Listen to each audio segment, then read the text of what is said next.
What are you drinking? I've got some tea here. Oh yeah, I'm a coffee Yeah. guy myself. Coffee.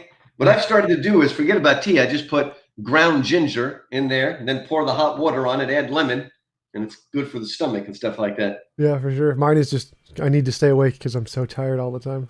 I got this just Minnesota, massive, man. Is it massive starting to get mug. cold? Is it starting to get cold already? No, not yet. It's Not yet. still Okay. pretty warm. Um, except when it rains. When it rains, it starts to get really cold.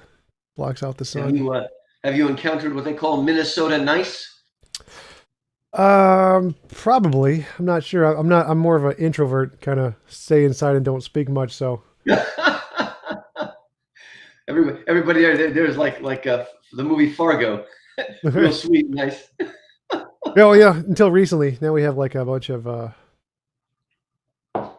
rioting and stuff more recently. Rioting, really? Oh, that's true. Minnesota, yeah, they got it too. Oh my, oh my. I hope we calm down. All right, Just it looks like we are live. We've got some people in the audience say cool beans. I don't know if that's a response to the question, but it seems like we're good. So, Dr. Markos, thanks for coming on and taking the time to have a conversation with me. Would you mind telling us a little bit about yourself before we get started? Great. My name's Lou Markos, and I'm a professor of English and scholar in residence at Houston Baptist University. And I've been teaching here since 1991. I'm actually starting my 30th year. Obviously, I began teaching at the age of 17, Tom. And my specialties are romantic and Victorian poetry, but I also specialize in ancient Greece and Rome and C.S. Lewis and Tolkien. So I do a lot of books on apologetics and sort of Christianity and education and the classics, and very involved in what they call the classical Christian movement that tries to bring back not only Christianity, but the whole Western canon, beginning with Homer. So I'm always looking for links and learning from even from pagan literature. I've got a book coming out soon called The Myth Made Fact, reading Greek and Roman mythology through Christian eyes. So I like to make connections. I'm a synthetic thinker that like to bring together, and I always like to think of Christianity not as the only truth, but as the only complete truth. And that we talk about that, we'll see today. But I like to see the things that point forward rather than always dropping a wall. I like to make it a ladder, if you will. Sure, that makes sense to me. Follow the evidence wherever it leads. I've seen a few of your videos on the atheist movement. Like, you're kind of critical of it a little bit, just a little bit. I'm an atheist, by which I mean I believe there are no reasons to believe in a God. I think that naturalism better explains everything about reality. Could you tell me the reasons you believe or indicate Christianity, and I can tell you my thoughts on those reasons and hear your thoughts on my position? Great. Well, Tom, at first I was thinking, oh, let's go for the science. Let's talk about the Big Bang and the fine tuning of the universe and the DNA and the irreducible complexity. But the more I thought about it, I really thought that today what I'd like to do, instead of looking for God's fingerprint in the sort of macrocosm or the microcosm, I'd like to bring this down a sort of friendly conversation about what it means to be human, the mystery of man. And so I want to look at places that we don't think to look at because they're so obvious. We sort of take them for granted. So the first thing I'd like us to talk about, and as we follow wherever it leads, kind of what Socrates said, is just something that sounds like it should be meaningless, but I think it's very meaningful. And I ask this question: why is it that we, human beings, why is it that we are continually surprised by the passage of time? We see someone we haven't seen in 20 years and we say, my, how you've grown, as if they were going to stay a midget forever. We're continuing, and it's not just vanity. I don't really feel any different than I did when I was 25. And it's not vanity. It's just what's going on. Time should not have this bondage on us. Why is it? Why do we continually resist the holding, the clutching of time? Why do we think it should have nothing to do with us? And that feeling, I would argue, crosses everything, whatever sex, race, creed, culture, religion, whatever. I think we all feel it. We all struggle with it. We don't understand it. And the thing about it, Tom, is that we never stop and ask what that means. I don't think we ever see how strange it is that we're continually surprised by the passage of time. It's strange because time is the element in which we live. Or since we're fellow nerds, I'll quote the villain of Star Trek Generations, time is the fire in which we burn. Well, C.S. Lewis made an interesting analogy here, and he said, this fact that we are continually surprised by the passage of time would be like a fish being continually surprised by the wetness of water.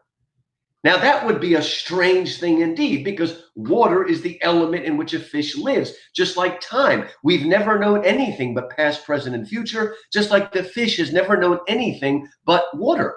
But if the fish were to be continually surprised by the wetness of water, that would be a strange thing indeed, unless that fish were destined someday to be a land animal. What I'm saying is that we were not made for time. We were made for eternity. And that's why we're never quite comfortable in time. Now, this is a beginning argument, Tom. This is not going to immediately say, the God of the Bible. But what this is offering and suggesting from our own personal experience, whatever our background is, that there is something beyond the natural, material, physical world. Where do we get this intimation and yearning for eternity unless there is something outside time and space? And that's, after all, what God means. Not gods, but God who is outside time and space. What do you think about that, Tom? How do you deal with that oddness of our humanity? There's a couple of things. One would be, would there not be time and eternity? Like, wouldn't we still experience time and eternity? I think it's possible. That's something that theologians have been debating about all the way back to Augustine, and William Lane Craig, who teaches at my school, has been arguing about that as well. And it could possibly be that, the biblical idea is that at the end, everything will be restored and perfected. Maybe time itself will be perfected. I mean, the closest intimation we have of eternity is the moment in which we live. But again, where does this come from? I really feel like our modern world, just in general, we've given up on looking for final causes. All we want are what Aristotle would call that sort of efficient, mechanical, direct cause and effect.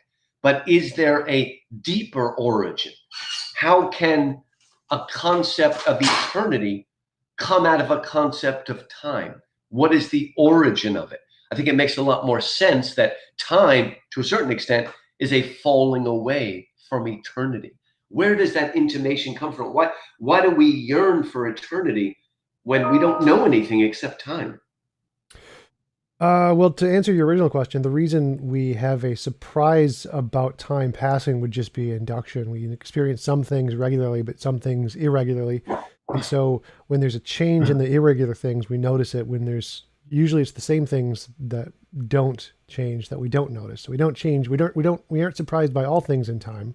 Only the things that are strange in time. Like you said, you've grown so much, for example. That would be a change that we did not expect because we got locked into the changes that we do expect. So I don't think we're really surprised by time all that much. We're surprised by changes that we didn't expect that happen in time that we just didn't perceive as happening. But I don't think anyone's really surprised by time. That part I'm not really sure I would agree with. But to answer your second question, I don't think that time is a extension or I forget what you said, a breaking off of eternity. I think like any more than a water droplet is a breaking off of the ocean or whatever. It's just more of the same stuff. I think that time is, as a philosophical concept, just whatever is changing. If there's time is change essentially. And so if there is no time, there is no change. But other than that, I just see time and the physical concept is just a physical thing that exists in the universe, curvature of space-time. So it kind of depends on which kind of time too. So, but yeah, to your first question, I don't think we are particularly surprised by time. We're surprised by physical changes in time. It comes back to a kind of a very old debate. You might see this as a sort of debate between Descartes and Locke, right? And this is the idea of we are finite beings. And as finite beings, how is it that we have a concept of infinity inside of us? And Locke tried to sort of do away with that argument by saying, well, we just take the finite numbers, 1, 2, 3, 4, all the way on up, and we just extend them forever to come up with the idea of infinitude. But I think there's a problem there. And the problem is that the difference between finity and infinity, sort of like the difference between time and eternity, is not a qualitative difference, is not a quantitative difference, but a qualitative difference. Infinity is not just keep going. Eternity is not just the timeline going on forever, though I think a lot of people think that. Even people that grew up in the church have the idea that eternity is just time going on forever. But it's no time. It's something that transcends time. It is something that is, the closest, I guess, we can imagine is a perpetual present. And so I don't think that Locke has answered that question of origins, that the greater, that the lesser can't create the greater, that our idea of finitude is not going to go boo, boo, boo, boo, and all of a sudden it's infinity. That's kind of Freud's idea, that our subconscious, which is material and dark and natural, can somehow sublimate itself and all of a sudden become the conscious mind. But, water doesn't rise above its source. I mean, I really think that across the board, in our modern thinking, since the Enlightenment, I mean, not since the Renaissance, but since the Enlightenment, is this idea that the greater can come out of the lesser, but that's not how reality works. Infinitude is, again, qualitatively different. It's something other than finitude. I'm not sure what you mean by that, because I understand infinity to just be the accumulation of individual units, like in mathematics. Infinity is just an uncountable set, essentially. So I don't see it as like some kind of ontologically or qualitatively different kind of a thing. It is just the quantitative addition of individuals. So I don't know what it means to say it is something beyond that. Could you explain that more? Maybe another analogy to use is, okay, the fact that we get hungry proves, or at least strongly suggests, that we are creatures made for eating. The fact that we get thirsty seems to prove that we are creatures made for drinking, unless you're a Southern Baptist like me. That again, where does the hunger come from if there isn't a satisfaction for that hunger? Now, the desire itself doesn't prove you're going to get it, right? If I'm stranded in the middle of the desert, I am really, really yearning for water, but if it's not there, I'm going to die. But the desire suggests that there's a fulfillment of the desire. And I would argue that all of us have a yearning. Sometimes we kind of dampen it down as we get older, but from our childhood, we have a yearning for something that is supernatural or metaphysical. A yearning, today we would call it a yearning for transcendence, something that goes beyond. But again, what is the origin of that? Well, I think we're too quick to just think that it can just happen. This idea that consciousness is an epiphenomenon, that our brain gets bigger and bigger and suddenly we're conscious. Well, Tom, I'll admit, maybe if suddenly computers actually literally become conscious, that would be a pretty strong argument for atheism. But so far, we don't see that. So far, it is programming. So, I mean, I guess we can hold that out as a sort of test. But again, what is the origin? How can unconscious nature create consciousness? How can deterministic nature create free will? How can this happen? If naturalism, materialism, if it's true, then all there is nature. So how can nature create in us a yearning for something outside of nature? Right? Nature, first of all, nature is not a conscious being. We always talk about nature or just luck or chance or whatever, but these are not real things. In that sense, gravity, there's no such thing as gravity unless you have matter that's moving around.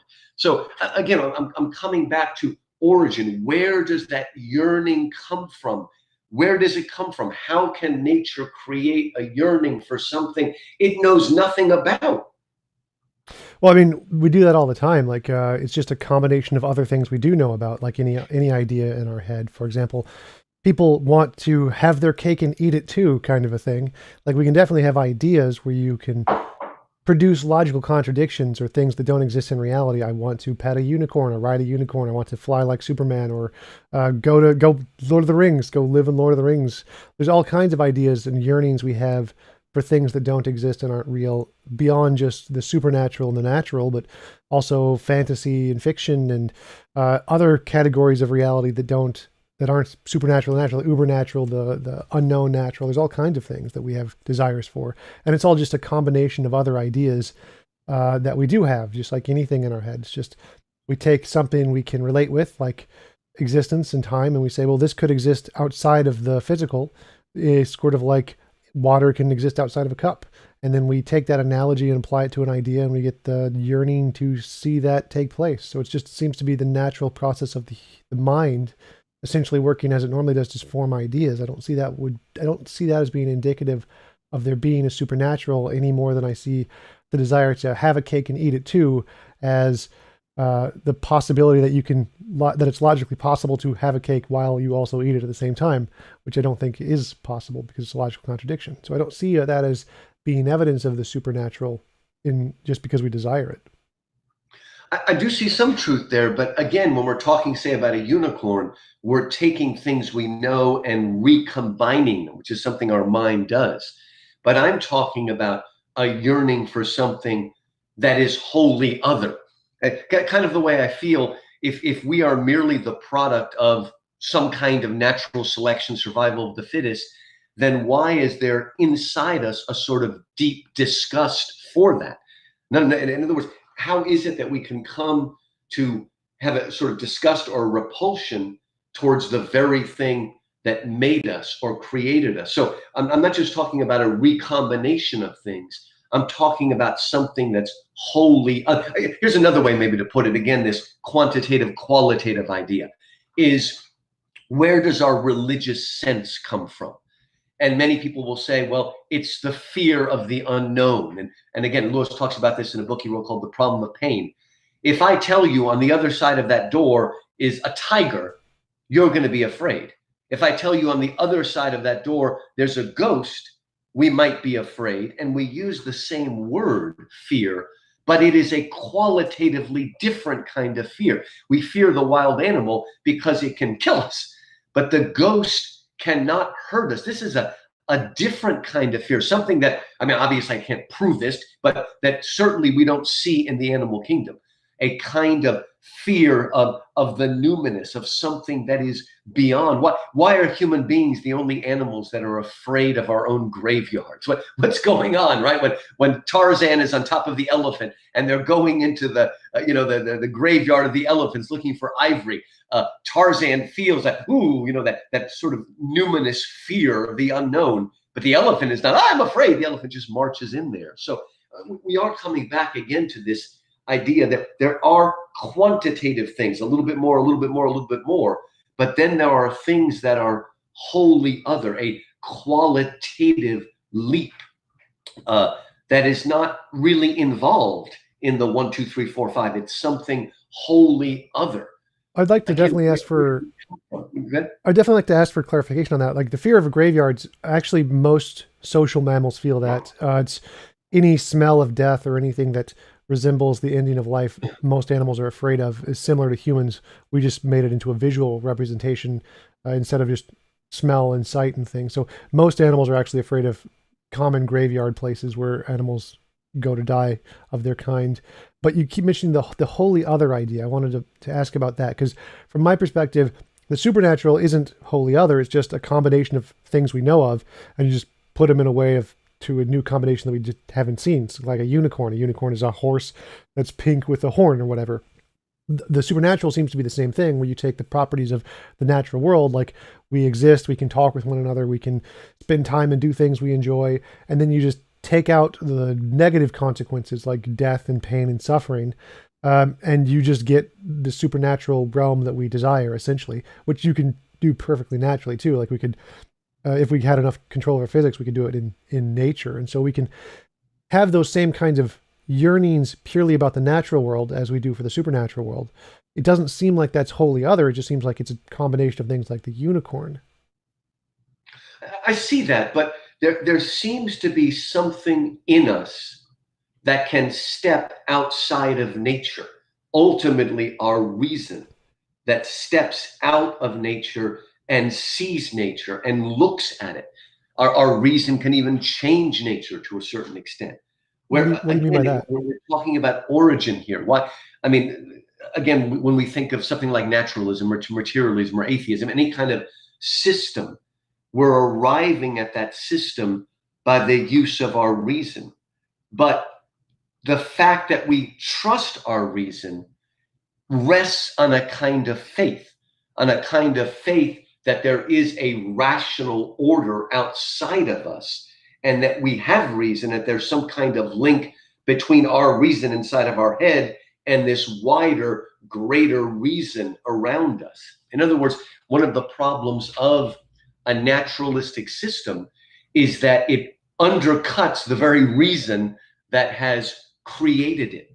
We're looking at things that transcend the natural world, that nature knows nothing about. Our reason is above. This is, again, Lewis made this famous phrase, naturalism is self-refuting, by which he meant that naturalism is based on our rational assessment of the world. But if naturalism is true, then our reason is just based on sort of random arbitrary firing. And how can we then trust it?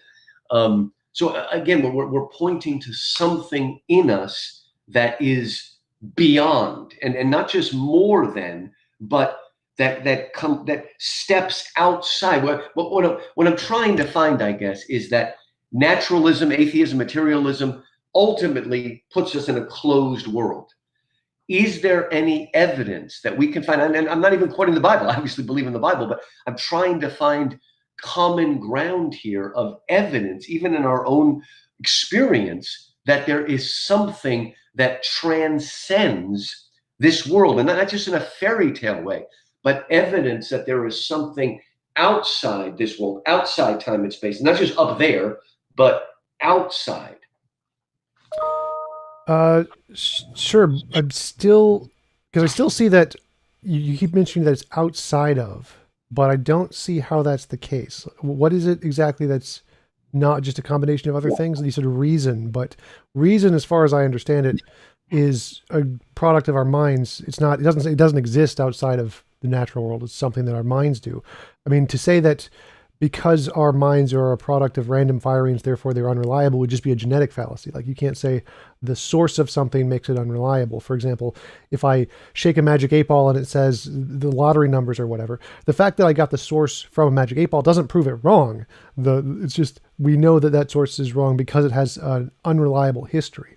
So if we can show it has a reliable history, then that's justification to believe it. So in the case of reason, we start with the I think, therefore I am. I have this quality experience I'm having, and my ideas don't seem to affect the world I'm perceiving with my senses.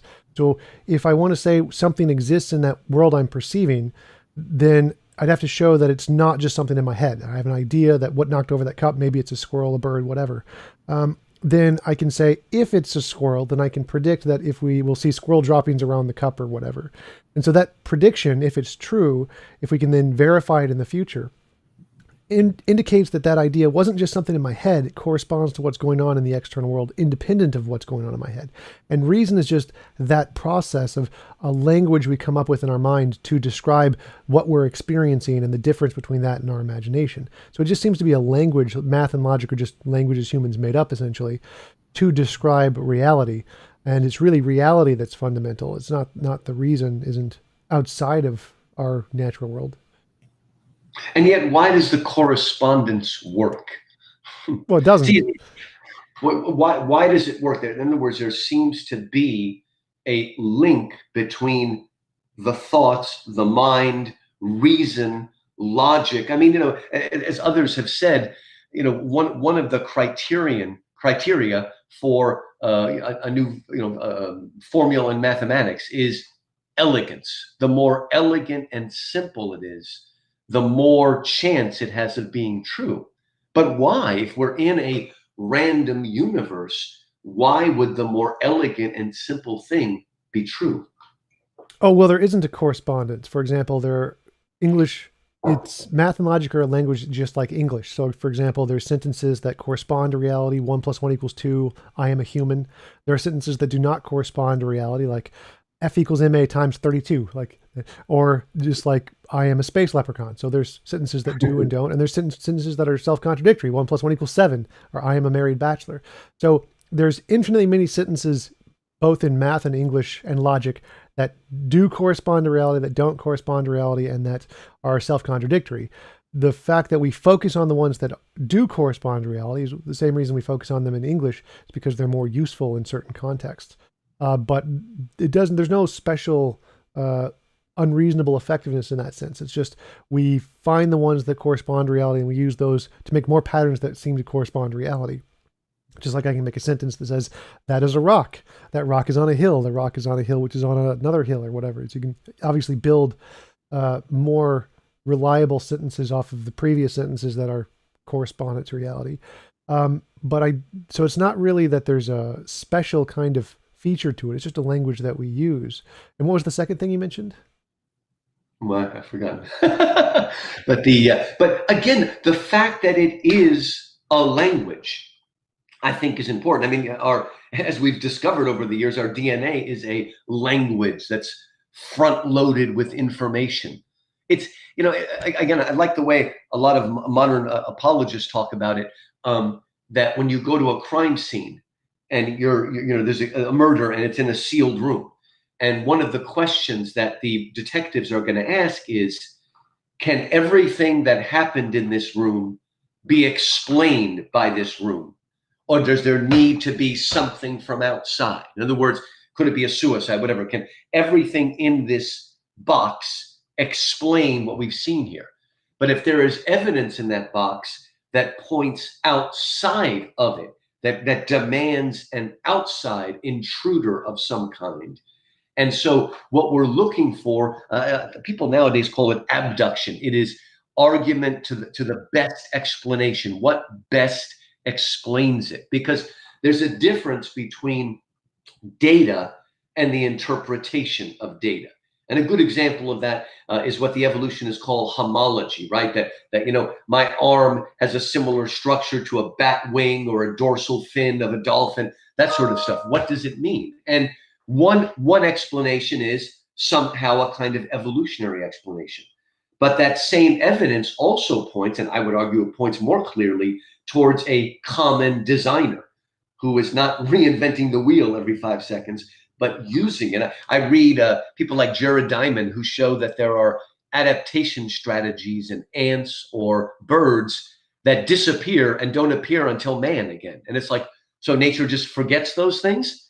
Or is it that every species has an adaptation strategy and some of those adaptation strategies are reused? So I'm saying that I think this evidence, again, for a reason, like I said, for our desires, for our yearnings, even for our perception of eternity or infinity, I think it's still better explained by an outside force rather than saying that everything in this room, this little box like we're inside of in this interview, that somehow is fully explanatory.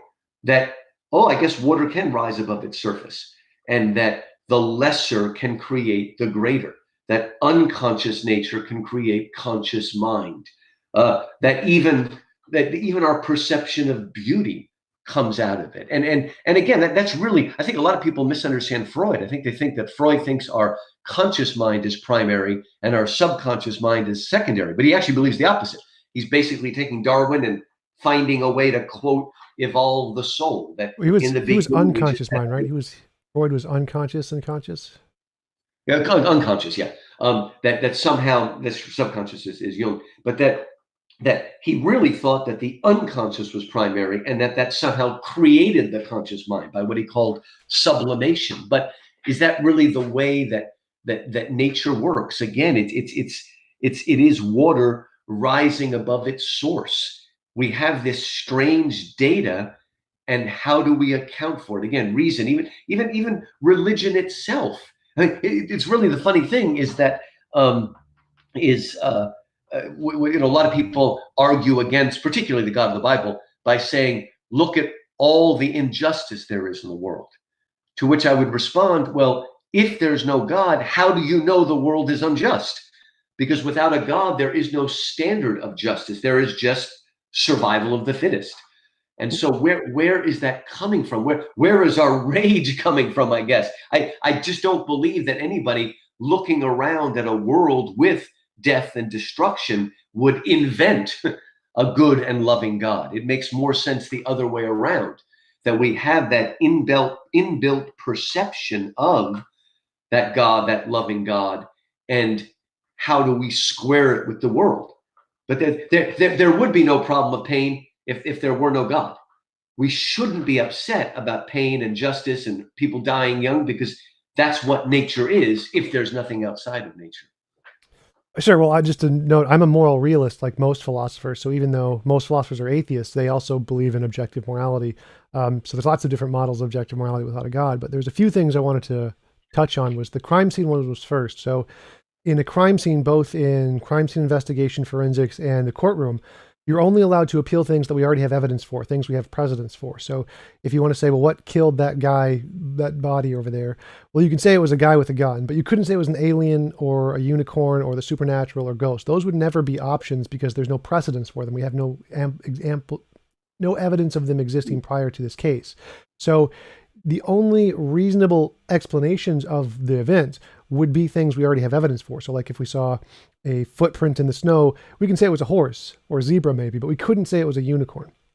And so in history and forensics, it's never reasonable to infer miracles, magic, mythical creatures, the paranormal, supernatural, UFOs, anything that doesn't already have an empirical basis, because it doesn't have precedence.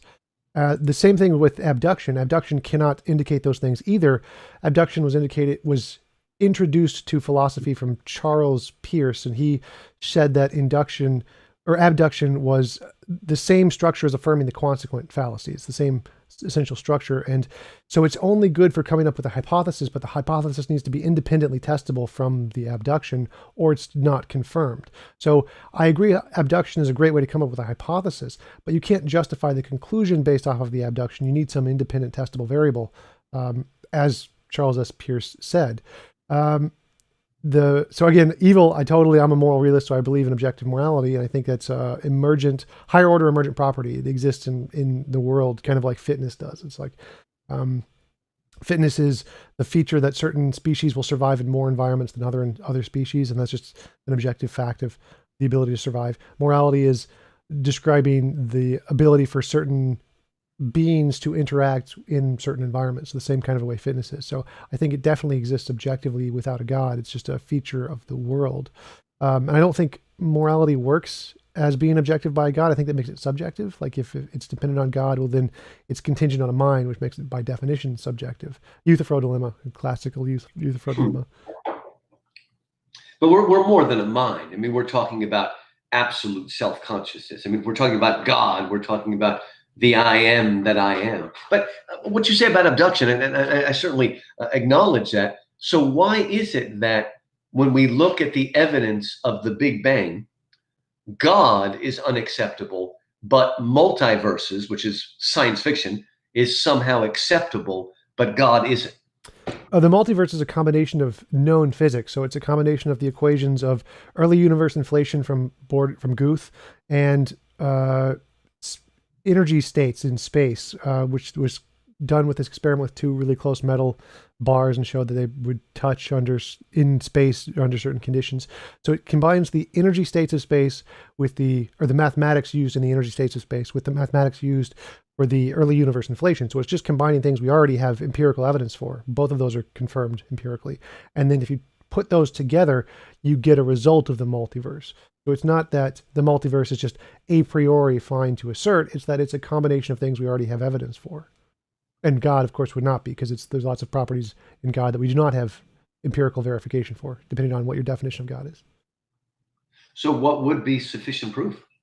Novel testable predictions. So any new thing that we don't know exists, you would have to say, I'm adding in this new property like magic or whatever. If magic exists, then if you cast a spell, you will see a gold brick will appear in front of me or something. And if you can do that reliably and testably and repeatably, then that would be good evidence for whatever your hypothesis is. So if I say a God exists, and if I pray to a God, a gold brick appears in front of me, and every time I pray, a gold brick appears, that would be good evidence of a God, because it can make a novel testable prediction that no other hypothesis was able to make yet. You were first, you get the evidence kind of a thing. And that applies to any new novel thing that we just don't know about yet. Like, so in physics, you take a combination of all the stuff we know about, add in a new thing like the multiverse, and then if you want to confirm the multiverse, you need to make testable predictions. But the reason it's not really accepted in physics right now is because it hasn't made testable predictions. Same with all the different interpretations of quantum mechanics. So if you add anything new, you need testable predictions to confirm it. But what if that, okay, with the Big Bang, it demands whatever, a banger, some kind of beginning, and it demands something that is complete, that is outside of time and space, and that ultimately in some way has its existence in itself. And when science is seeking something, and then we find that same testimony in the great theologians like Augustine, and only there, because remember, the gods, when we speak of the gods, they all have genealogies, right? They all came out of the chaos. Only the God of the Bible has no genealogy. He simply is. He is I am that I am. And when suddenly a scientific discovery, or a bunch of scientific discoveries, push us to look for some kind of origin that, again, has its existence in its essence, that is outside of time and space, and then I think that we can make that connection and suggest maybe there is an overlap here. If this testimony made by people who didn't know modern physics, whatever, is suddenly lining up there. What do you mean by testimony there? We should look at. You said the testimony of these people. What do you mean? Just the claim that it had a beginning? Well, just from the Bible itself to Augustine's discussion of it, to the theologians and whatnot who are understanding, to God's self-revelation of himself as I am that I am. In the beginning was the Word. All of this stuff, if it lines up with what we're seeing in physics, and there's no way that those people could have seen where physics was going. There is, again, I'm not saying it proves 100%, but it suggests that this might be a answer or a cause that's worth considering, at least. Oh, I because agree. they're overlapping. For sure, absolutely. In the same way that. Oh, yeah. So I just want to say, yeah, I mean, I totally agree. As a hypothesis, definitely, we should definitely consider it as a hypothesis, just like any other hypothesis. But just like with abduction, you would need some additional testable prediction to confirm that hypothesis isn't just in your imagination, but also corresponds to something independent of your imagination in reality. So, but when you mentioned the other gods all having an origin, I mean, yeah, most gods were created by something prior to them, right. But in all of those religions, there is something prior to them that is not created. Like you have the chaos in Hinduism, Brahmin, right. and Jainism, all kinds of things that exist prior to the gods. And there is some fundamental thing there. So there always is one of those fundamental things in each one of these religions, as far as I know. And there's only really two possibilities. Either there is a fundamental thing or something came from nothing, which usually, I think every ideology goes with there's some fundamental thing. Right. But in the case of physics, the Big Bang says there's a beginning to the space-time as described in general and special relativity. So it's specifically the lambda symbol. So that's not the same as the philosophical concept of space-time. So when we say that the origin of the Big Bang is outside of space and time, that just means it's outside of the lambda symbol in general relativity, which is specifically just the curvature of space-time in our universe, which means there could absolutely just be other kinds of time of change independent of the entropy that we experience in the physical thing of space-time in our universe. So there isn't really a contradiction in saying there are other universes with other times outside of ours, because the beginning of space-time only refers to our universe, the specific kind of physical space-time in our universe. It's not a all space, all time, just our space and our time beginning. And so the context of physics, there's lots of different models that have things outside of space-time. Like you have Nima Arkani Hamad's amplituhedron, which is a kind of emergent spacetime where spacetime emerges from this underlying physical geometry, and Sean Carroll's emergent spacetime, same kind of a thing. So there are models in physics that do go outside of spacetime, in the sense that we're talking about outside of our known spacetime. But there's nothing in the Big Bang says it goes outside of all space and all time. It's only referent to the specific thing in physics represented by lambda in general and special relativity. I don't think that indicates the conclusion you're trying to justify. I mean, I see that there are ultimately two paradigms, either in the beginning matter, in the beginning stuff, or in the beginning God. And everything outside the Bible, Plato gets close in Timaeus, but everything outside the Bible is in the beginning is stuff, matter, chaos. Now, Aristotle was kind of strange because he suggested maybe the universe and God were both eternal. But as you know, throughout much of the 20th century, even Einstein himself was resisting the Big Bang. They wanted steady state. They wanted the universe to be eternal because they know nothing comes out of nothing. And all of a sudden, we're moving towards an idea that's saying, at least our universe, if you want to suggest what you're saying there, has a beginning, that it's not eternal, that there needs to be something outside of it that has that eternal nature to it. And again, the Bible is completely unique because, one of the things I study is the ancient world and everything. Like you said, chaos, it's in the beginning, there's just stuff. There's chaos basically is undistributed matter. And most of the pre-Socratics looked for the arche, the beginning thing, but usually it was earth, air, water, fire, one of those elements. But here is this idea that no, in the beginning there was God. I mean, that statement is shocking. And again, where does it come from? If not from direct revelation, it's outside of our ken, and it just wasn't said. I mean, of course, it's in Judaism and Christianity, and Islam is picking it up from the Bible. And Deism is picking it up too, depending on what kind of a deist you are. But that this is just an amazing claim that in the beginning is God, that spirit is primary and not matter. And I would argue what happened in the Enlightenment, again, not the Renaissance, but in the Enlightenment, sometimes called the Enlightenment Project, is this idea that every single thing needs to be refounded on physical, natural, material processes. And so we start to work in that way. And now we've sort of gone to the other extreme. Now we can't accept anything but a natural, physical explanation. It makes me think, this is not something I'm arguing about, it's just as an analogy, that it used to be that any kind of mental problems, people said it must be spiritual, it must be a devil. And now we've gone to the opposite extreme. It has to be biochemical. And why can we no longer suggest there's some of both? And I want to get into that. But what I'm saying is that we've sort of pushed it to one end or the other. Either everything has to be founded on natural principles, or everything has to be founded on physical principles. And again, it's unique. The famous phrase is God created the world ex nihilo, out of nothing. That's a pretty astounding statement that seems strange until we get to modern physics, and again, just modern physics showing us these strange paradoxes. Have you ever had Hugh Ross on your? Yes, I've debated him twice, I believe. Oh, I wish he would come because he always fascinates me, and he's an interesting one. I'm sorry, go ahead. Oh yeah, so you mentioned that there are essentially the two possibilities. Either it's just a mind of some kind, or just a material non-mind of some kind, or both. And that seems, you said Christianity was unique in that way. I'm not sure I would agree. Or I should say Judaism, the Bible, really. Right. The Genesis. The Abrahamic religions. So, yeah. But I don't see that to be the case, because there's many different religions that take all three of those different positions. Like the creation from chaos from the Greek, the Jasmid Korean, the Pangu, all kinds of religions take that position. And then there's the mind position, the Ainu, the Cherokee, Iroquois, Native American Indian ones take those positions. Then there's the emergent ones of the Hopi myth creation, the Maya creation, the Dain Bahini. I don't know how to pronounce that. There's all kinds that take all of those three positions. So I don't know what you mean when you say Christianity is unique in that it takes that God is the beginning. I mean, even Hinduism takes that Brahman, the mind of Brahman was the beginning. So I don't know why that would be unique to Christianity. That in the beginning, there is only spirit. There is, in other words, God didn't just shape the matter, he created the matter. In other words, in the beginning, there is just God.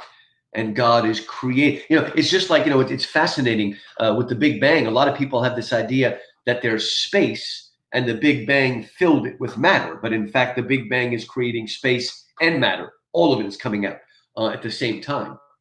And that's unique. I mean, I may be wrong about this, but all the things that I see in Native American Indian and whatnot, there still is matter there. The idea that there is only spirit in the beginning. There is not just, again, undistributed matter. That there is, I mean, the Greeks did, somebody like what was, the idea that there is mind, right? Nous, as they say in Greek, and there's matter, and the nous is trying to shape the matter. But this idea that God created the matter and then shaped it is a pretty amazing concept. Sure, but I would that think of, is unique.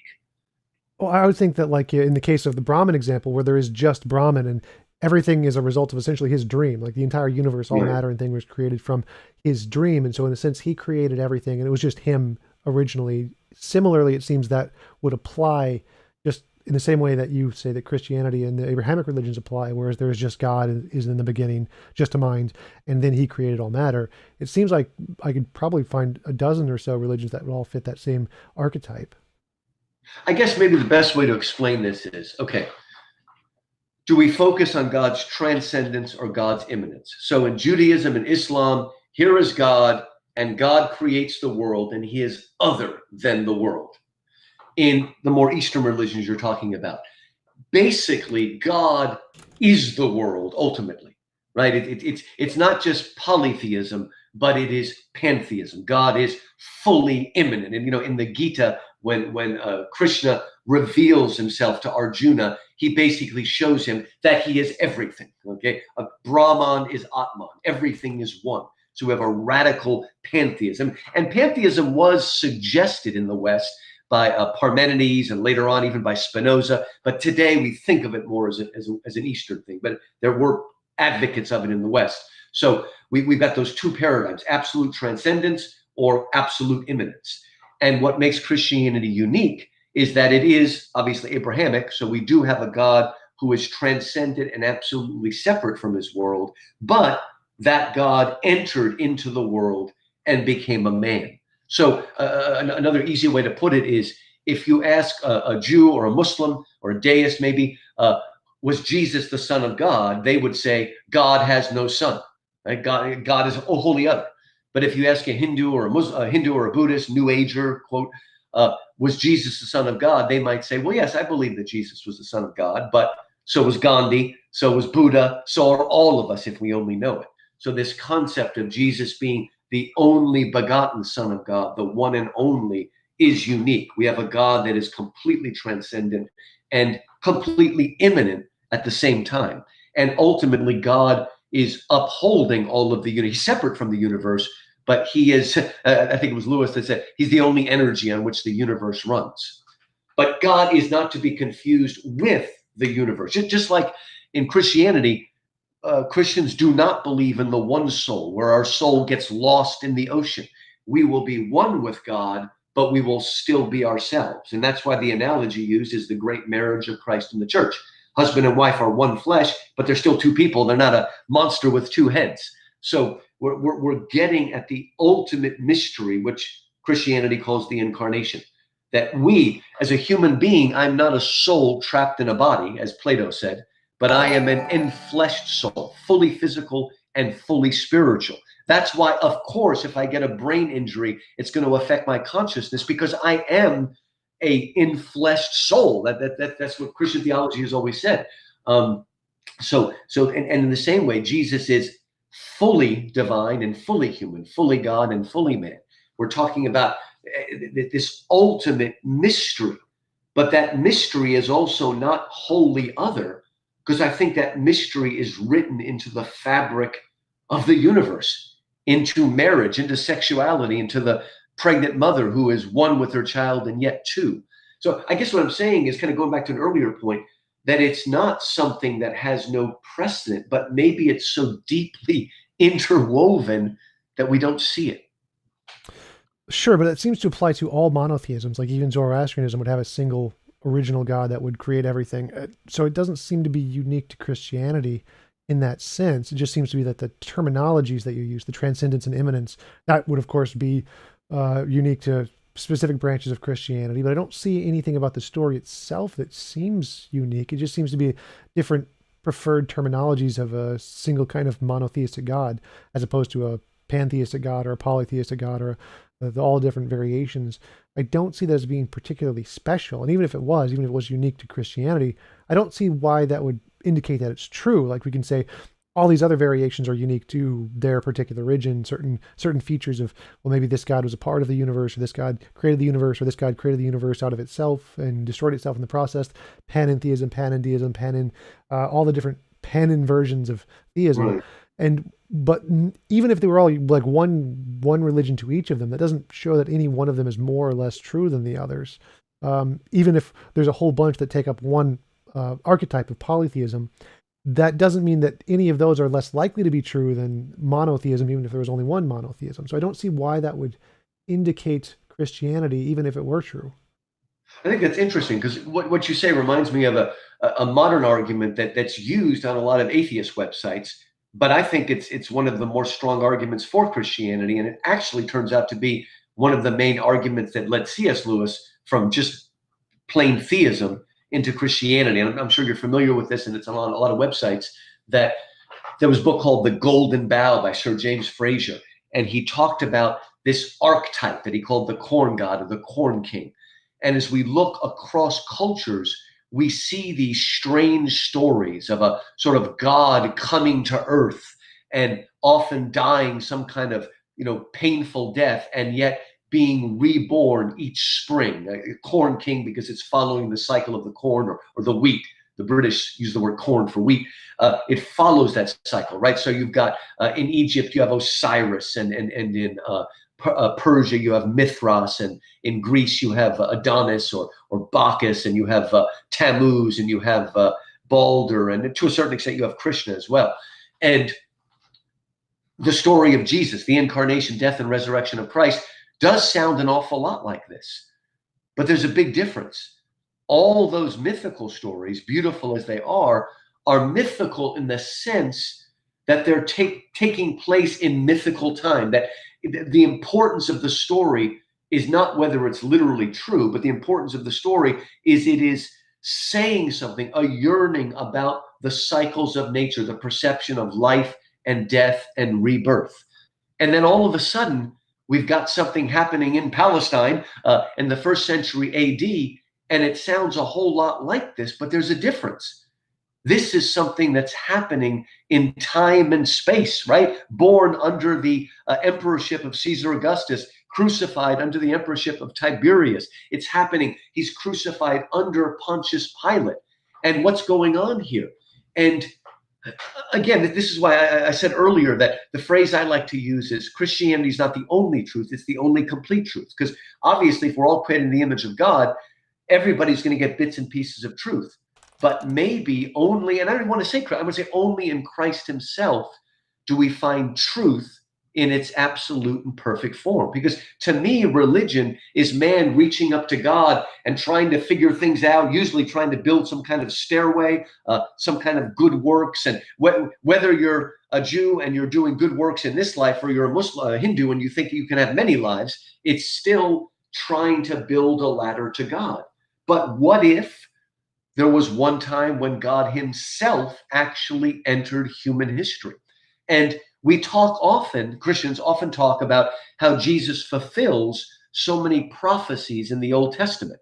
And that's an amazing thing. And I'll show you how amazing it is both Islam and Mormonism claim to have a new book that fulfilled, but even the greatest Mormons and Muslims can't show you any evidence in the New Testament that God is doing something else, right? But the Old Testament is filled with all these things. But my point is, he's not only fulfilling the law and the prophets of the Jews, the messianic prophecies, all those amazing things, Isaiah 53 and Psalm 22.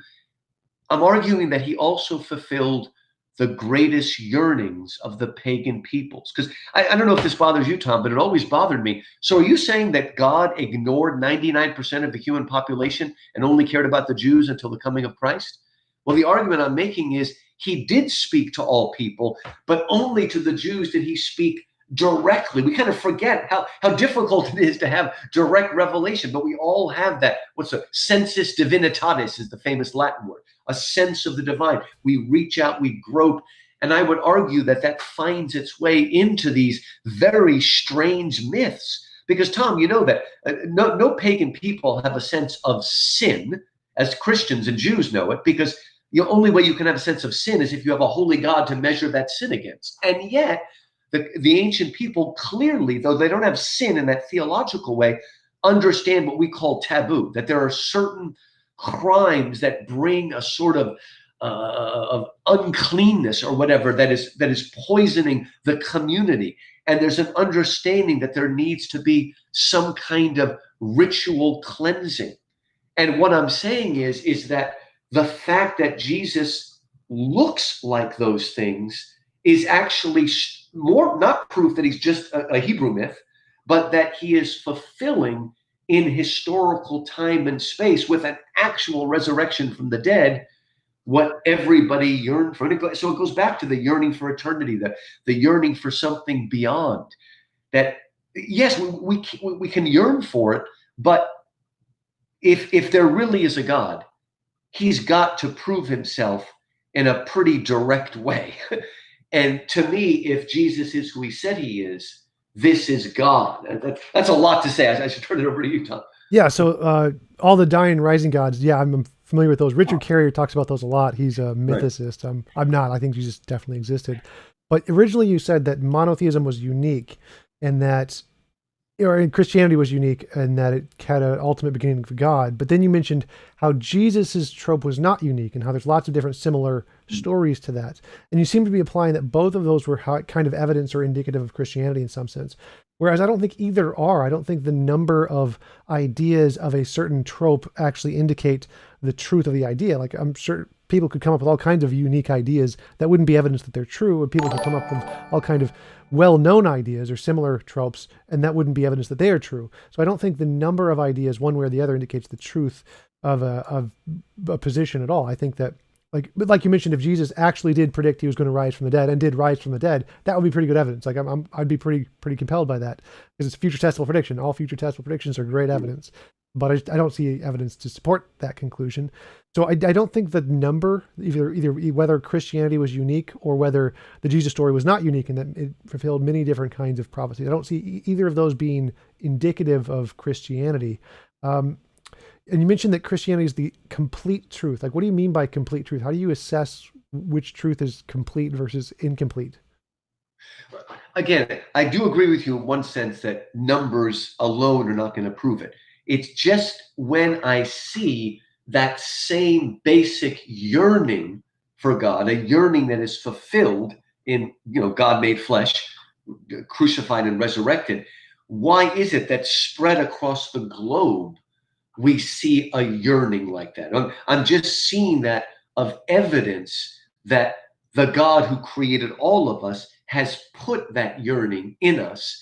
And that's why we see that yearning manifesting itself in different ways, but a similar kind of yearning that's pointing towards that. So it's merely, I'm seeing a pointer, and I'm saying if, Jesus, if the dying, rising God suddenly does something that brings a completion. This is what I mean by the only complete truth. That, again, you probably know this, right? That everybody uses that analogy of the blind man and the elephant to prove relativism. But what they're forgetting is there is an elephant, okay? But each of them is only getting a small percentage of it, right? They're getting some truth, but they don't have the elephant. I guess I'm saying Christianity is the elephant coming into history and saying, this is who I am. And I like to just use the word Christ rather than Christianity because that sounds like the Western world and all that sort of stuff. I'm just talking about who Jesus is. Who is this person that made, and you're obviously familiar with what's called the liar, lunatic, Lord argument, is Jesus makes these claims. And again, this argument, okay, the argument basically is that Jesus makes these incredible claims to be equal with God, to be the Son of God, to have the power to forgive sins, the way, the truth, life, all of these things, right? And that argument I'm making doesn't rely on what Christians call inerrancy of Scripture, or even that Scripture is directly inspired by God. I'm just looking at them as historical documents, something like the lives that Plutarch wrote, almost the same time as the Gospels being written, that we have corroborating evidence that Jesus said these things. And what's interesting, Tom, is that Jesus's critics do not say Jesus didn't say that. His critics say Jesus said it, and that's proof that he's a blasphemer. Because you need to understand that if Jesus was not the Son of God, then he was indeed the worst blasphemer, and the Pharisees were correct to condemn him and turn him over to the Romans. So none of his enemies said he's just a good Jewish boy, just a prophet, just a rabbi, just a teacher. They themselves understood that either this man is crazy, his own family wanted to lock him up at one point, or he's the devil of hell, a blasphemer, or he is who he said he is. And the resurrection is important. It's that whole Popper thing of what's the word? Falsifiability. That Christianity is falsifiable, and you sort of alluded to that earlier. That if we have a body, it's falsifiable. But what happened to that body? And I'm sure you're aware that much of Christian apologetics, rightly I think, is focused on that. And what would a judge say if the evidence was presented? And what we see in the Gospels is evidence that corroborates. It doesn't. It's not like every gospel account is exactly the same. If it was, we would see collusion there. But it's also not wildly different. It's what a judge would accept with different eyewitness testimonies coming together. What happened to the body, right? And the only real good answer is that the disciples stole it. But if the disciples stole the body, then they died for what they knew was a hoax. And there's lots of people who will die for a delusion. But to die for something that you know is a hoax because you perpetrated the hoax, I think is something that needs some psychological investigation. I'm sorry, I said so many things. Jump in wherever you want. Sure. So the yearning thing, the fact that we have yearning for like an afterlife or whatever, I don't see that as particularly a supernatural thing. We have a yearning for community and friends and family and fulfillment and achievement and all kinds of things. That all seems to be a result of evolution. So I don't see that as particularly surprising that we have this yearning for immortality or redemption of sins or moral judgment or whatever. I don't think that is particularly special. And I don't see that as, like you mentioned earlier, that sin was a unique concept. I also don't see that as necessarily true, even though the terminology is definitely unique. Right. I think the same kind of concept can be found in Buddhism with karma, or Jainism with all the different versions of what they see as morality and karma and right and wrong and all those kinds of things seem to exist independent of a God concept. Even like the Golden Rule originated from Hinduism. So I don't see that as particularly unique to Christianity. The liar, lunatic, or Lord thing, I think that's a strange phrasing, because I don't think it's lunatic. You're not a lunatic because you believe you're God. It's just a natural thing that humans experience all the time. Lots and lots and lots of people think they are God or have some connection to God. It's pretty common. So I don't see that as being a lunatic as any more than I see being religious as being a lunatic. It's just it's not a delusion because it isn't outside of the normal function of the human brain. It's just a normal kind of thing that humans experience due to how our brains work. Like you mentioned earlier, the fear of the unknown, type 1 and type 2 errors. If it's the rustle in the bushes and you think it's a lion, you run away and you survive. And if you think it's the wind, well, then you get eaten by the lion. So the people who ran away survived, and now our brains naturally see agency in everything. So I don't see that as particularly. I wouldn't call people a lunatic because they think they're God. I just see it as one of the strange conclusions people come up with that lead to all religions. I don't think the prophecies in the Bible are particularly accurate. I've talked with historians about that a number of times. I don't think it's the consensus in modern history is that you can't really assess the truth of those. They're too vague. I think that's what the consensus of most historians is right now. And you mentioned if a judge was looking at the evidence of the resurrection, what would he say? And that would be the same as the forensics guy and the abduction guy. You can't ever appeal to something that doesn't have a precedent. So saying if there is no body, if all these disciples thought that Jesus raised from the dead. Like I would agree they weren't lying. They actually believed this. But none of that would be evidence of an actual resurrection. That would just be evidence of you could only apply things we already know exist to explain that without novel testable predictions. Like if you actually confirm Jesus rose from the dead, that would be good evidence. So from the disciples' perspective, if they actually saw Jesus rise from the dead, that's pretty good evidence for them. They have a justified belief in their religious claims. But I don't think that we do just based on their testimony. So the judge could not conclude Jesus rose from the dead, or would not ever rule that Jesus rose from the dead, for the same reason the judge would not ever rule person X was killed by magic, or miracles, mythical creatures, paranormal, supernatural UFOs. None of those have precedent. So until we have testable predictions to confirm the miracles in general, or resurrection in general, then that couldn't ever be a conclusion that the judge could reach reasonably based on how law works. Although there is, a logical fallacy we call argument to ignorance. This can't happen because it never happened. I mean, the resurrection is arguing that it is a unique thing, although it is also a foreshadowing of our own resurrection of the body, but that's coming at the end of the world. So it is a unique event. And what's so important about this, and I do agree partly with what you're saying, is that the disciples were actually reacting the way you're reacting now because they kept thinking he's a ghost.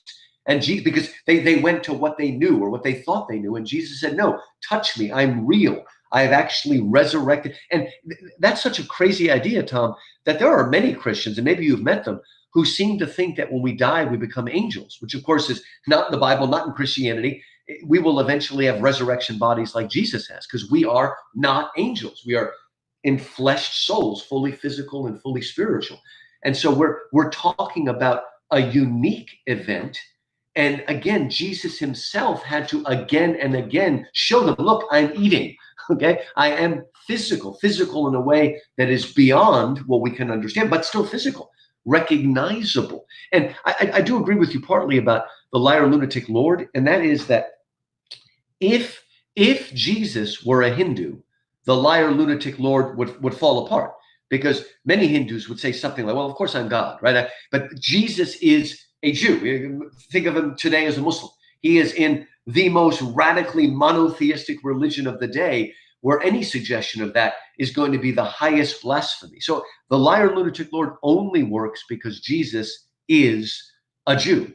And he himself would, again, from the Jewish point of view, what he said was blasphemy, the worst kind, unless he was the Son of God.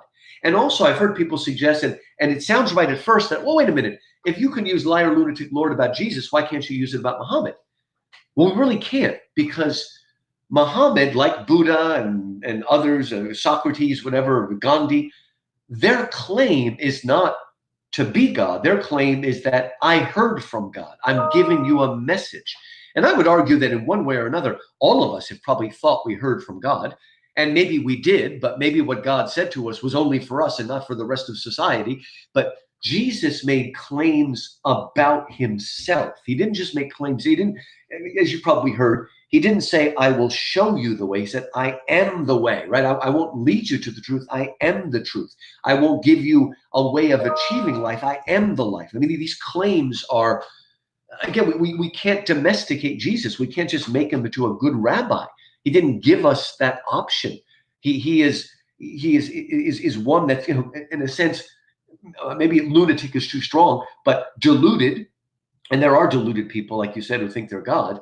But when people, I mean, it's just, when you read the Gospels, Jesus is just not a character you can invent. There is no character like this in literature or history. The closest is Aslan, because he is the Christ of Narnia, right? Who is this person who is so strong and direct, and yet can we find a sin in him? Can we find anything that is not holy and divine? People are, even people that don't believe in God generally respect Jesus and see him as a great teacher. But how can we call somebody a great teacher when he's making claims that are, blasphemous and beyond the pale? Again, to say that I forgive your sins, that would be like if somebody came into my room here and punched me in the face and filled me with blood, and you, Tom, looked at that guy and said, I forgive you. Well, that'd be ludicrous. You can't forgive him. The only person that can forgive him is me, because I'm the person that he hurt. Well, in sin, ultimately, the person that we are injuring, if we can use that word, is God. Only God can forgive sin. So this is an amazing claim. And again, it's a claim that calls for something of an either or. Either he is deceiving us or deceiving himself, maybe is a better way, or he is who he said he is, because he made claims about himself.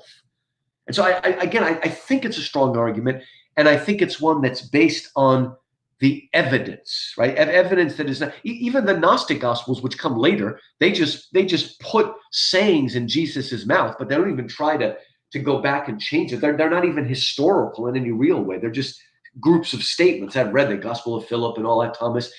They're like, you can take out Jesus and put in Buddha, and it doesn't make a difference. They're just sayings. But the account of Jesus is a strong one, and the change in the disciples. And there's not just a change in the disciples, Tom. I mean, the resurrection, there's got to be something like the resurrection, because these Jews stopped worshiping on the Sabbath and started worshiping on Sunday. What would make them do that? They stopped sacrificing, and even before the temple was destroyed, they stopped sacrificing. What event would cause these Jews to completely change these things that define them if there wasn't an event? And again, I do understand what you're saying. You could argue that they were deluded, but this kind of mass delusion, and it's a delusion that they didn't make up, because Jesus had to convince them, no, I'm alive again.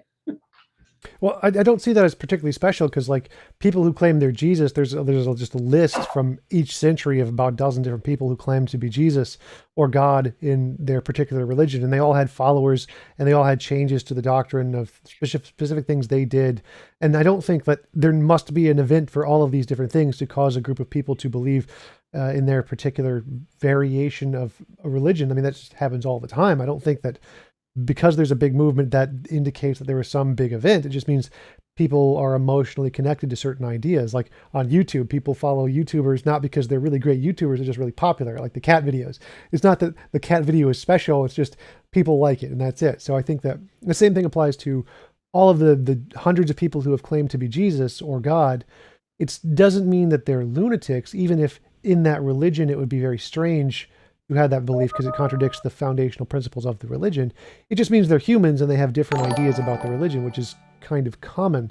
So I don't think that would be evidence that what Jesus was saying was true in any sense, any more than it's evidence that all of the people who claim to be Jesus are true because they have followers and some event must have happened to cause them to change their belief system and the day they worship and the rituals that they do. I don't think it's particularly special. It just seems to be a common feature of humanity that people, when they believe something, they will change the way they act in accordance with their social connections in that group and whatever they think is important. So I don't see any of that as particularly good evidence. Even I grant that the apostles probably did believe what they were saying.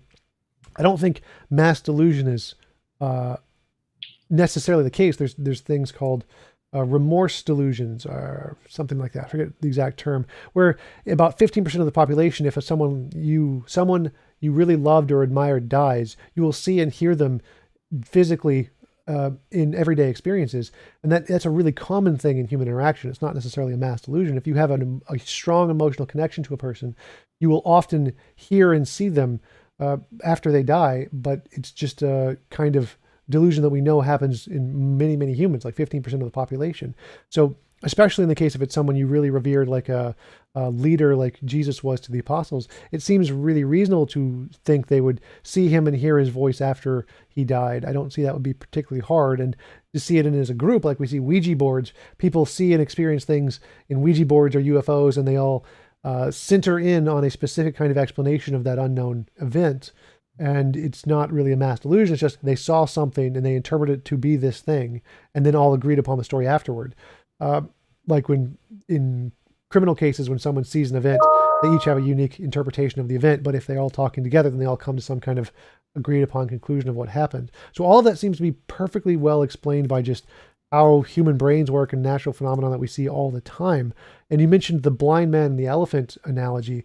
Each one of the blind men, none of them actually predicted the elephant. They all said, this is this other thing that I'm predicting that has nothing to do with an elephant. How do you show that your description of Christianity as being the complete truth isn't just another one of those blind men saying, well, here's my interpretation of the elephant based on this small piece of the puzzle that I have. It's because it's kind of weird to say this, but it's not something that we would have made up. And what I mean by that is basically every religion is a kind of karma.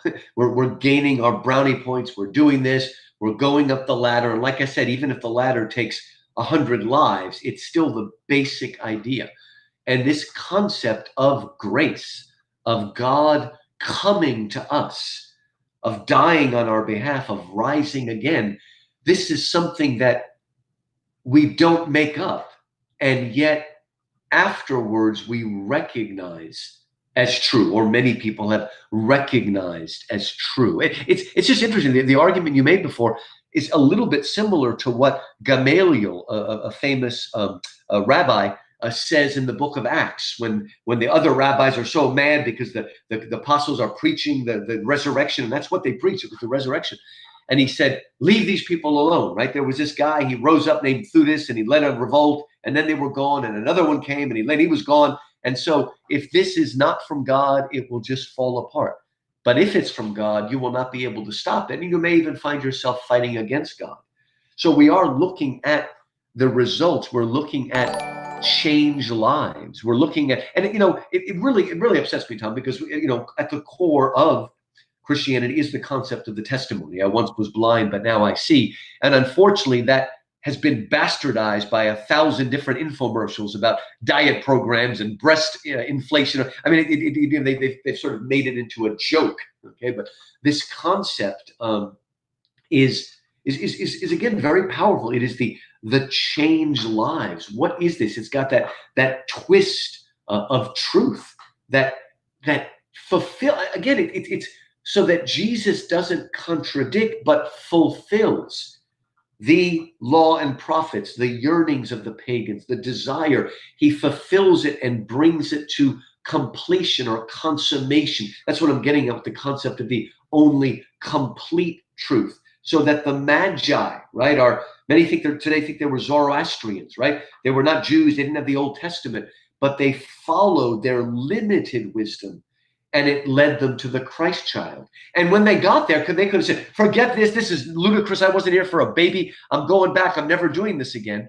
But what the Magi say is, this is what I was searching for all my life. I never could have guessed it, but now that it's here, I recognize this is the truth. And they didn't just give them gifts, they worshiped the Christ child. So I'm saying that Christ is the only truth. He is the end point, the Magi. This is why Michelangelo paints the Sistine Chapel, and he puts all the Old Testament prophets, Isaiah, Ezekiel, Daniel, Jeremiah, all these people. And then in between, he puts the Sibyls of Greece and Rome, the Oracle of Delphi, the Cumean Sibyl. He's putting them there because he's seeing them as sort of pagan prophetesses, that the hopes and fears of all the years are coming together in Bethlehem. I love what G.K. Chesterton says about it in The Everlasting Man. He says it's so important that not only the shepherds come to him, but the Magi come to him. And he says in the ancient world, when you look at it,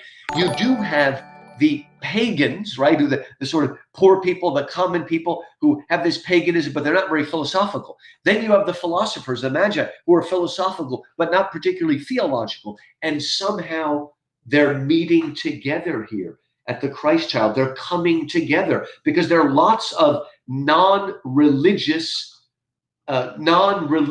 ethical people, like ethical atheists like yourself. I'm expecting. Seem like a pretty good guy. But there's also lots of non-ethical religion, like paganism, that uses, ritual prostitution. But something happens at Mount Sinai when the God who thunders on the mountain also turns out to be the God who gives us the 10 Commandments. And again, at Christ, they're coming together and finding their culmination point. Because in some ways, there are two religions. There's Christianity and there's Hinduism. Everything else either leads up to Christianity, like Judaism, or away from Christianity, like Muslim, like Islam. And Hinduism, everything leads up to it or away from it.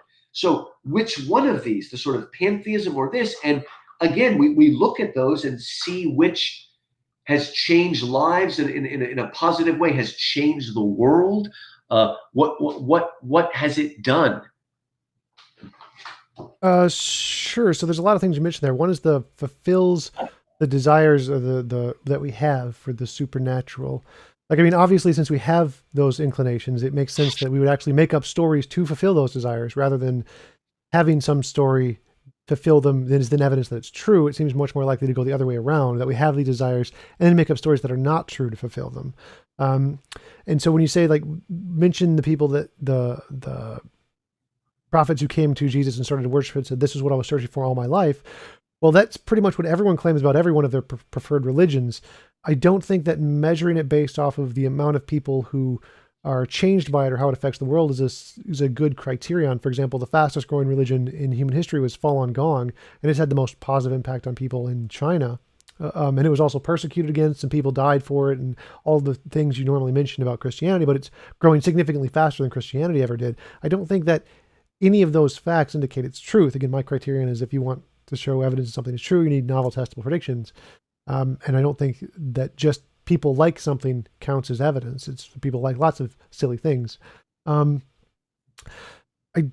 I don't really think that counts. I mean, you keep mentioning the social psychology aspects of religion, but I don't think the social psychology counts as evidence of its truth, because it's mostly just stuff in our head. Pretty much everything about social psychology, our motivations, our desires, all of those things are pretty much stuff in our head as far as we can tell. So why would any of those social psychology facts be indicative of Jesus? Because you mentioned that when I asked what indicates that you're not one of the blind men just touching the elephant and coming up with a story, you said he fulfills all of our desires. But I mean, that's essentially what all the blind men were doing. They were saying, here is how I feel the elephant. I'm going to fill in the blanks of my desires and put in my own idea. That doesn't seem to be good reason to conclude that your idea of the elephant is correct, would it?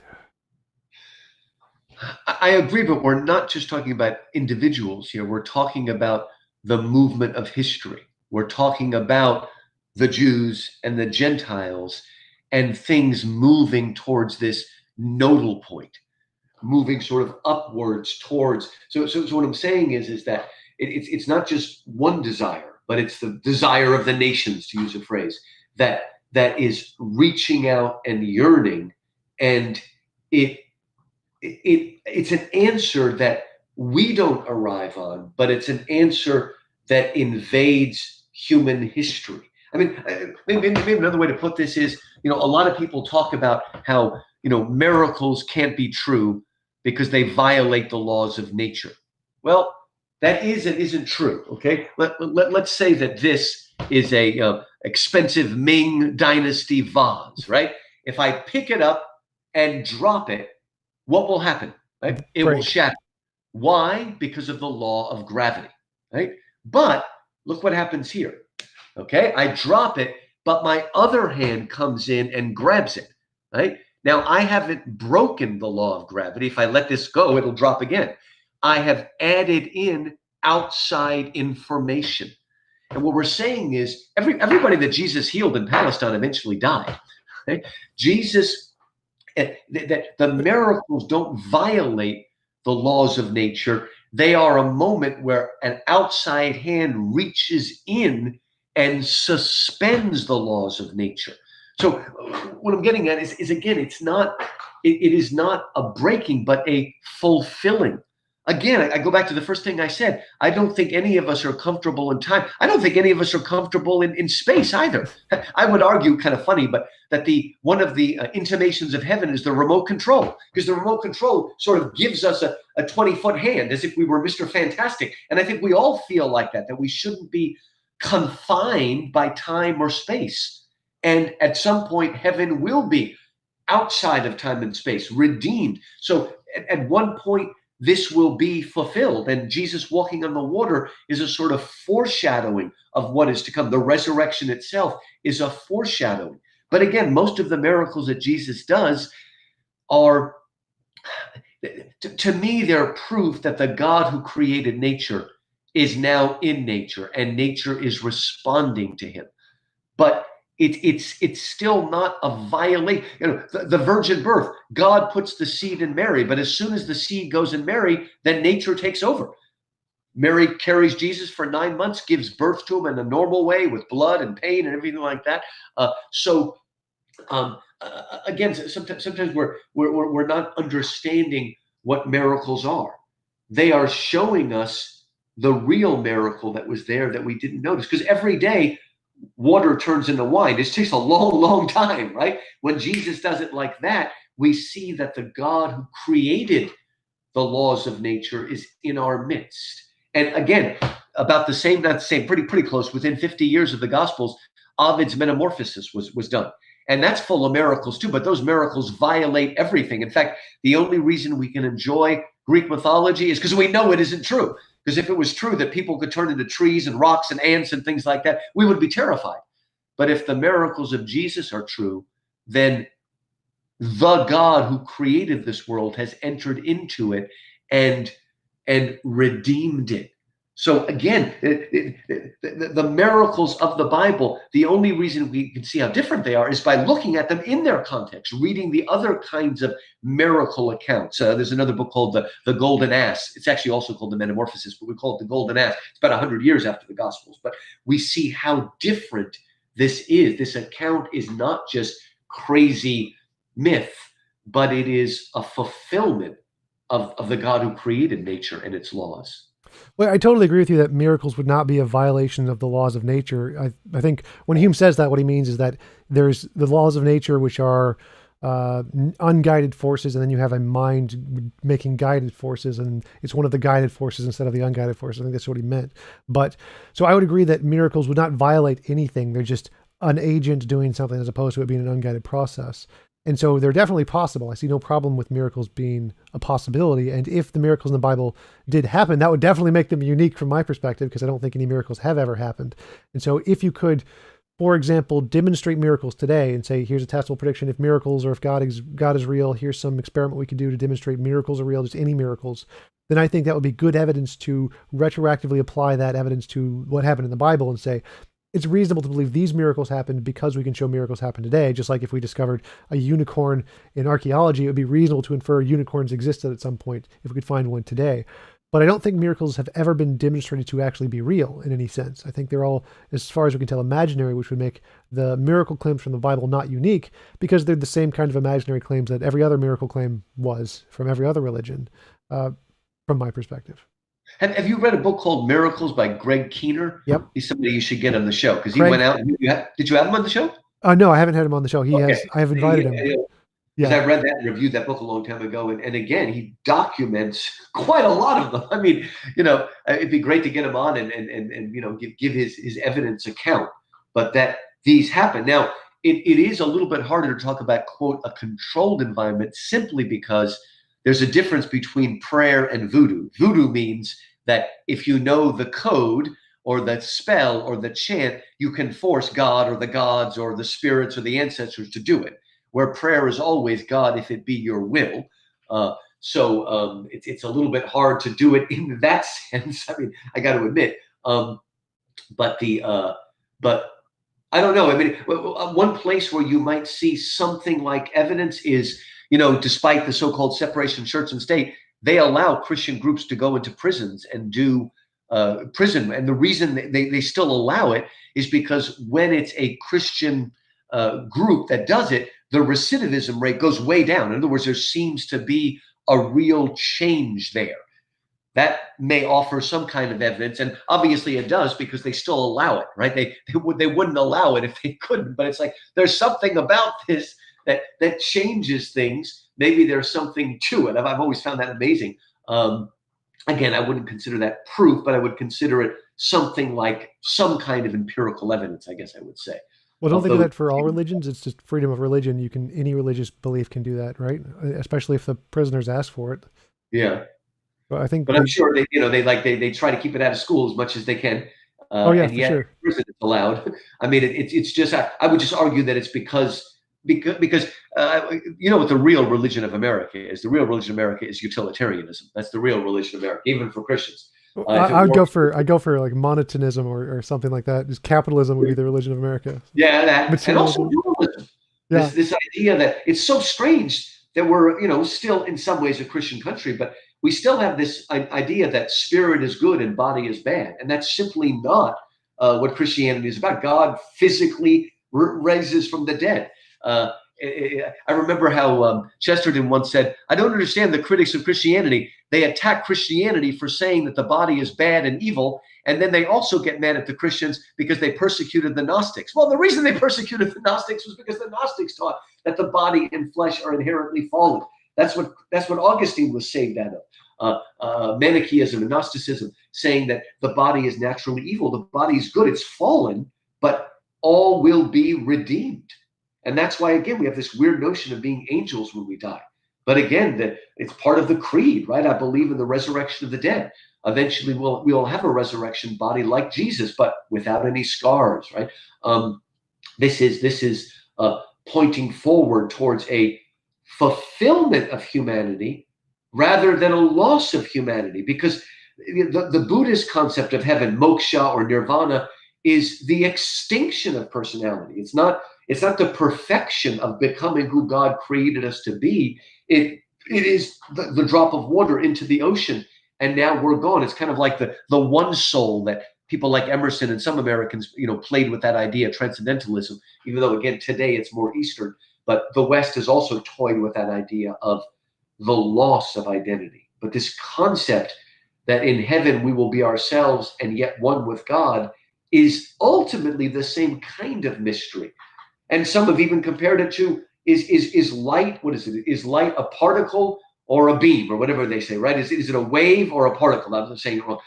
Again, is it possible that something can be two in one? And so is physics pointing towards at least the possibility of the so-called contradiction actually being a paradox that points towards a higher truth?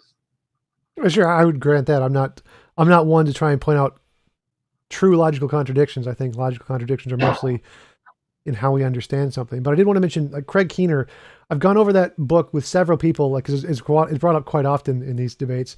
And the best examples people have are like the one where there is a person who had an NDE where they would raise above their body and they saw a serial number of a certain kind of a machine with a 12-digit something or another on the top of the machine. And I've gone through on each of these big examples people give, and we try to find the actual sources. And the source for that particular one, it comes from a professor, and it just stops with her testimony. We can't find any of the medical data. We can't find any of the doctors or the patient or even her claims about the machine. Serial numbers don't go on the top of machines. So all of these claims that I've investigated when going through Keener's work have turned out to be rather dubious in many ways, and we can't find the actual medical documentation to support the big ones. Like, all the small ones are pretty easy, but they're not really particularly phenomenal in any way. The book has been reviewed by a number of prominent neurologists, psychologists, and doctors, and there's only about like 5 of them that actually qualify as like really spectacular kinds of examples of miracles, and all of those are the ones that have the dubious sources that we can't find. So I'm not particularly compelled by Keener's book. It doesn't seem to have any great evidence other than these particular 5, which don't seem to have any evidential backing to them as far as we can find. So if you could give me find a doctoral source or the actual paper behind Keener's sources, I'd definitely be interested in finding those, because I haven't been able to find them for those big 5. I mean, it all started with what was his name? Ron Moody, something Moody, that wrote Life After Life. And now, as I understand it, that was him talking. It was more anecdotal, but he started to notice how similar the stories were, even though these people didn't know each other. That was the beginning. And there's been another one. Actually, Eric Metaxas, who I'm friends with, has written some good stuff. He would be a good person to have on the show. I don't know if he has time. He's pretty busy. Yeah. I've invited him too. I've not heard back yet. Yeah, he's pretty busy. And he's stuck in his bunker anyway. But it's, I mean, I guess what I'm saying here, and why I believe I like apologetics, is that, there's this idea, some link it to Kierkegaard, that faith is a leap of faith. That to become a Christian, you come to the edge of the void. You just got to close your eyes and hold your nose and jump into it. And I would argue that Christianity doesn't have to be a leap of faith. It can be a step of faith. In other words, what I'm arguing here is that it makes sense. I think it's coherent. It's a coherent worldview. It has something to say on things. It does match the evidence. So I don't think it's illogical or irrational, but it does take a step of faith. It's sort of like a boy falls in love with a girl and he does all of his research and he finds out about her and her family and tries to find if she's compatible. And he might find all sorts of evidence that this could be a good answer, right? But there comes a moment of surrender where it is a step of faith and you just have to open your heart, because it does. I mean, it can't be 100% proven. I think it can be shown to be logical and rational and systematic and coherent. It's not just faith, but again, ultimately, you know what? Faith is not believing in something you know isn't true. The famous definition of faith in Hebrews, Hebrews 11, is the evidence of things not seen, the assurance of things hoped for. And it answers, I think, the deepest need. You know, that famous line from Augustine's Confessions, Lord, you've made us for yourselves, and our hearts are restless until they rest in thee. And later on, Pascal spoke of how we have a God-shaped vacuum and we try to fill it with everything. Good things like religion and good works and the arts and humanitarianism, and we try to fill it with bad things like whatever, promiscuity or drug addiction or anger or greed or whatever, but nothing quite fills that we've got this vacuum that is only filled by not religion, but God made man, the incarnate God. This is, I mean, one of the things that attracted me to Christianity is, again, how do I know I'm of value? How do I know I'm of worth? Right? And if God's going to answer it, he better come into it and don't give me this nonsense about you understand me. But if the incarnation is true, which is at the center of this, then God does understand because he has been us. And he didn't just agree to become man for 33 years. He is forever fully God and fully man because he's in a resurrection body. This is amazing. What it says is that not only are the prophecies of the Old Testament true, it says that in a weird way, the myths are true, not literally true, not historically true, but there was maybe one point in history when what was myth became true, became fact, came into the world. And the other thing, here you're talking about kind of hard on atheism. I want to say that the title of my book, Atheism on Trial, was invented by publishers, as it usually is. My original title was Nothing New Under the Sun. What I tried to show in that book is all of the arguments that the so-called new atheists are using are not new. They've been around for thousands of years, because the only thing that bothers me is that a lot of times the atheist, and you're not doing this, by the way, Tom, that the atheist comes forward and says, I've got all this new evidence in biology and history and chemistry and everything, and it proves that Christianity is wrong. And it's like, no, most of these arguments have been with us forever. And there have always been, and some of the greatest answers came from, quote, pagans like Plato and Aristotle and Cicero and other things like that. And basically what I'm saying is I'm trying to break the myth that says that we have evolved from everybody being, religious to everybody being atheist. That in fact, those options have always existed. Probably there are more atheists today than there were in the past, but that may just partly be social, and you're not going to get put in prison or something, Tom. And that they've existed side by side. And so what I'm saying is the evidence is there. The dialogue has been going on for a long time. And we need to engage that dialogue and see which has the better answer. And that's why I come on this show, because I believe that you're sincerely, you said at the very beginning, following the evidence wherever it led. And did you ever get to meet, before he died, Carl Sagan? What's his name? Carl Sagan? No, the guy who wrote the book, God is for Real. Well, the one that he didn't become a Christian, he became a theist. Oh my gosh, what was his name? Yeah, the famous atheist who converted. Yeah. Now again, he did not become a Christian. He became a theist. Deist, I think. Right? A deist. I can't believe the name's not coming to me. Yep, I know what you're talking about. I'll find it because it's in my book. Because I did get to meet him, not intimately. Yeah, I never met him. I think I was a kid when he died. He has died. He was up there. in age. But anyway, it was in my other book. But anyway, again, he didn't become a Christian. It was because of Aristotle's arguments and intelligent design and all that sort of stuff that he started to say, wait, there seems to be a need for an answer outside. Anthony Flew. Thank you, Anthony Flew. Yeah. Now again, he didn't, unless on his deathbed, he did not become a Christian, but he did become open to theism as an answer that seemed to explain the evidence better. And I got to hear him speak at this Ox thing called Oxbridge and whatnot. But what I'm saying is that it's still there. The debate is going on, and I do think that there's evidence. But again, what worldview best answers the evidence? What answers not only our mental questions, but our desires? And again, too often, it's not just the atheists, it's the Christians that want to separate reason and faith. And I don't think they can be arbitrarily. We are, again, we have again, the Latin phrase was Sensus divinitatis. Yeah, thank you for getting. We have a natural desire for these answers. Where does it come from? And it's just interesting. And I don't know if this kind of shocked you, Tom, but more and more philosophers used to be pretty much non-theistic, but lately, so much of philosophy has turned, if not to Christianity, at least to theism, partly because of Alvin Plantinga and people like that have sort of turned the tide and started opening themselves to at least theistic possibilities. What do you mean by that? Because the recent polls I've looked at, the Phil Surveys paper shows that about 72% of philosophers are atheists right now. I think it's great, but it just seems like more and more philosophy departments are growing, and we're seeing more people like Richard Swinburne and stuff. And it's again, it's there. Some of the books. I guess those are the two most famous, Plantinga and Swinburne. I don't know. Well, the two most prestigious, the famous would be like William Lane Craig. Yeah, William Lane Craig, that's true, would be best known and things like that. So anyway, oh my gosh. Oh, I have got a meeting at 2:00. Well, thank you so much. Oh, do you have a time for just a few quick questions before you go?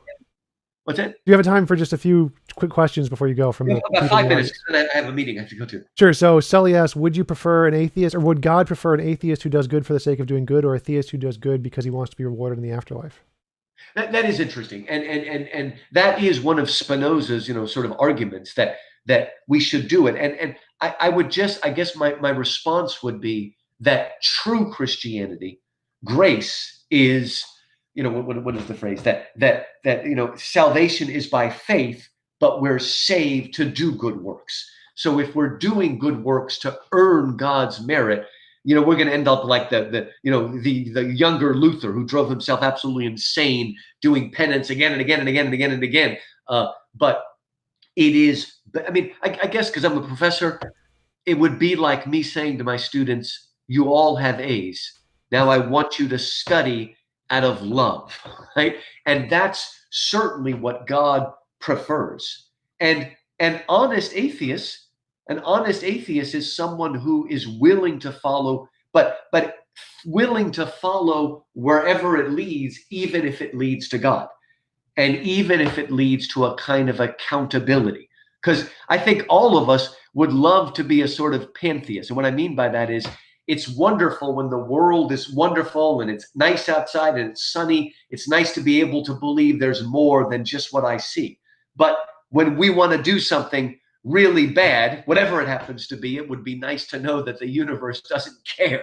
Right? So yes, I do think that God reaches out to somebody like Paul, right? But a true seeker is someone who says, let me truly follow the evidence wherever it leads, even if it is to a personal God. Not someone who says, all right, give me the evidence so I can find a way around it. I guess the best example is when you talk to people and they say, the Bible doesn't say Jesus is God, and you kind of go through it and you show all those places. And then when they're done, they say, well, how do you know that's true? It's sort of like, do you want it to be real? Because if it's real, what does it mean? It means, first of all, that there really is a God, not a eternal mind, not the God part of my brain, like that James guy said. That was a cool book, The Bicameral Mind. That there really is a God, and that he actually loves us and has come into the world and done it for us. I mean, like I said, to me, if it's true, everything's different. If it's not, if Jesus didn't rise from the dead, then hey, religion is religion. That's cool. I will tell you, Tom, that if it could be proved that Jesus didn't raise from the dead, I would become a Stoic. I think that's the most manly option. And I would be a Stoic because I'm a Westerner. If I was an Easterner, I would become a Buddhist, because I really believe ultimately Buddhism and Stoicism are very much the same. It's basically, and maybe it's what you're doing, Tom. You look to me like a guy that's like, hey, I'm just going to mind my own business, and I'm not going to hurt anybody, and I'm not going to rob anybody, and I'm not going to sleep with anybody's wife, okay? I'm going to live a basically moral life. And again, I really do think that's why, what's his name? Marcus Aurelius. I'm a big fan. That was the last chapter of my atheism book.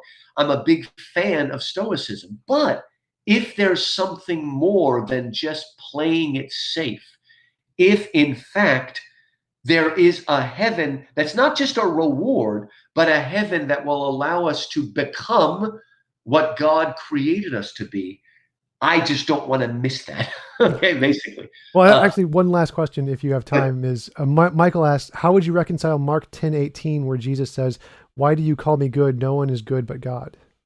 I think it's because this man has actually perceived something. It's like, what do you mean by that? Do you just mean what everybody else means? Or are you recognizing something in me? And he reaches out to that person. And I don't think he calls everybody to give away all their wealth, but he saw that for that man, his wealth was his idol. It was the thing keeping him away from God. I think basically it's sort of like when Pontius Pilate says to him, "Are you the king of the Jews?" And he says, "Who told you that?" Right? If it was the Romans who said it, he's like, "No, I'm not the king of the Jews the way you think of it, as a potential threat who's going to overthrow it. But if you're hearing it from the Pharisees, then yeah, I'm the king of the Jews in the sense that I'm the Messiah, but I'm not the political Messiah, basically." So I do think, in the context, there's some truth to that. Awesome. Well, thanks. I'll let you get to your meeting. Thank you. I'm sorry. I really do have to get to a meeting. Otherwise, I'd stay all day. But thank you, Tom, and blessings to you. And keep up the work. Yeah, I really enjoyed talking to you. See you later.